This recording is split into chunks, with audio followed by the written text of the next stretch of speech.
right, guys, more opinions are obviously floating around about the draft system, but how will this work when it comes to match point finals? And also, what is the latest when it comes to scrims using this draft system? Who's doing good, who's not doing good, and then also some roster considerations as well. So firstly, wanted to make mention to pick up on where we left off yesterday. Monsoon had also tagged along to say the draft POI system can be incredibly cool. It's also a really exciting time for IGLs who thrive in an uncomfortable environment that love to learn. Establishing comps and rotates for each POI will be fun, but it was a little ambitious to implement 10 days before ESWC quals, and where the top 2 will qualify, after ghosting the community on the fact that top 8 of Pro League got invited, as well as Pro League starting sooner this split than any other split ever, which is the frustrating part, right? Volatile times right now in Apex. I feel bad for all the players who play on orgs that will leave the moment they stop playing well. And then he also said, you know, maybe ghosting wasn't the correct word, but you guys get what he's trying to say. It is a very weird system. Now, a lot of people had brought to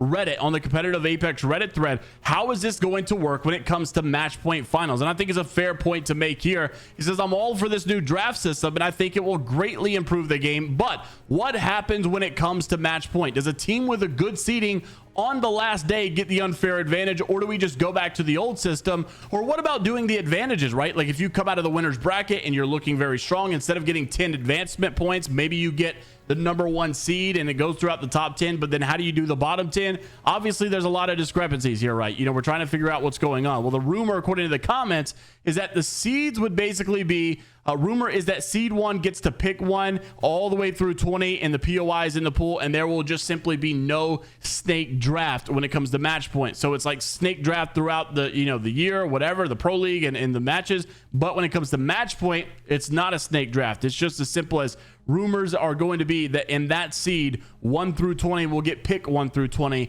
when it comes to match point finals. So interested to see how that actually all falls into place and if it actually goes that way. But yeah, definitely a conversation to be had, to say the least. Also wanted to mention, coming in from our scrim results just literally minutes ago at the time of recording this. So Oversight came out and showed that Furia was, so by the way, this is the first scrim set that considered all the games to be used with this new draft system. I think yesterday they did like half and half, like the first half was normal, the other half was with the stake draft system. Well, anyways, Furia comes out in first place. By the way, Vanity in second place, and obviously these guys got first place in yesterday's scrims, unsigned and going through the new draft system. I like this team. And then Tripods in third, Weave in fourth, GG in fifth, Xset in 6th, Yup in 7th, Oxygen in 8th, EC in 9th, Board in 10th, SSG, the super team, in 11th, Native in 12th, TSM still struggling in 13th, Oblivion in 14th, Most Hated in 15th. It's still crazy to me, by the way, to see TSM and not think Imperial How. Like, it just does not make any sense to me. Elevate in 17th, Edgers in 18th, NGNL in 19th, and Temper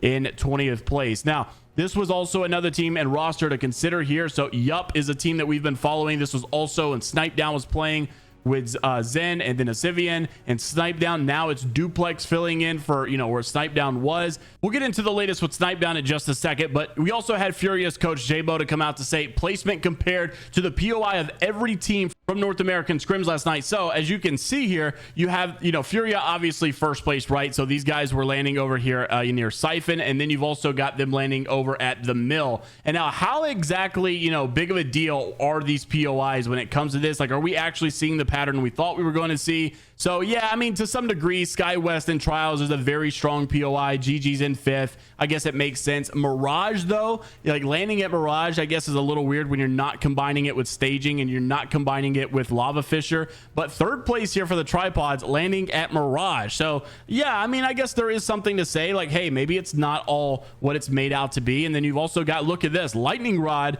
with E8, right? They got a very good pick with Lightning Rod, and so they're not getting that good of a drop here as well. And so even though they had Lightning Rod and they had Skyhook, they were only getting 17th place. So I mean, I guess at the end of the day, look, this is all about being adaptable. It's all about being you know, smart with every part of the map. Someone had made a great point yesterday that, you know, this should really get rid of the one-trick ponies and people that are just in general good at this game, more of maybe like a ranked mindset where you can land anywhere and just pretty much wipe the lobby. This is probably going to play into effect with a lot of this, because you're seeing a lot of good POI teams that are not placing as good as you would think they would place. And then of course you've got some teams that are placing a lot better than what you probably would expect based on their POI. So interested to see how this storyline continues as we get into Pro League and continues as we get into lands as well. But definitely I think is going to be a good one for the spectators. Also had to mention, for those of you that may have hoped or were wanting to see Dezignful go to TSM to play with Verholst reps, it seems like that is not on the cards anymore. It's not on the table. It's basically just not going to happen. Verholst came out with a Twitch clip to explain what was going on,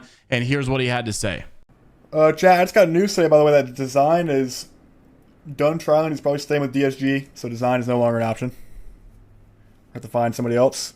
We don't have many options left, so we'll have to figure it out. I don't know who we're going to do yet. Now, what's going on with Snip3down? Yesterday, of course, he said he was playing Scrims with Dropped and Shuby. This would be a big-time roster because Dropped, very well known, very solid player, a big resume in his past. Shuby, obviously, coming off literally a hot moment right now in his career. Really good stuff with E8. Unfortunately, doesn't seem like E8 may continue to rock with him. But Shuby has been playing with Dropped and Snip3down, and this was Scrims yesterday. How did they do? Well, you know, somewhere in the middle of the pack, 13th place. But yeah, they also were playing this weird first time with the draft stuff. You know, you never really can take that stuff serious. But they are actually playing ranked again today or last night. At the time of recording, they hopped back on stream to play ranked with one another again. So maybe they are trying to commit to each other, and I'm seriously intrigued to see what happens with that roster. Also wanted to make mention, just as we start to wrap it up, so you guys know that the Esport World Cup is coming up. Wonton Dumpling had actually announced that they are going to be representing a specific organization whenever it comes to the Riyadh Esports World Cup. I wonder, because there's a lot of rosters here, a lot of organizations here that are not currently in the Apex scene. I know that someone involved here is going to be, you know, probably picking up some of these other rosters that we know and love. Maybe even a scene where, you know, some of these rosters represent an organization that they're not actually a part of. They just come to represent for that one event, something along those lines. Of course, some of these teams, you know, but 100 Thieves right now, not currently in Apex. Will they sign the super team with Dark Zero? Dark Zero's not on any of these lists here. Maybe it's Team Falcons, right? They've got a lot of money inside of their esports scene and just a lot of money in general to throw at this. They could afford a big roster like that. Interested to see where we go though with this, because there's a lot of potential organizations to pick up some big teams and maybe get more involved when it comes to the ALGS and just esports in general. I guess you can't even look at the ALGS just like that anymore, because it's not only, you know, ALGS is not necessarily the big dog at this point. Esport World Cup is really outshining when it comes to the money in all of these esports games getting involved. So I guess ALGS is not just the only thing to mention. Also, Fallout, once again, a reminder,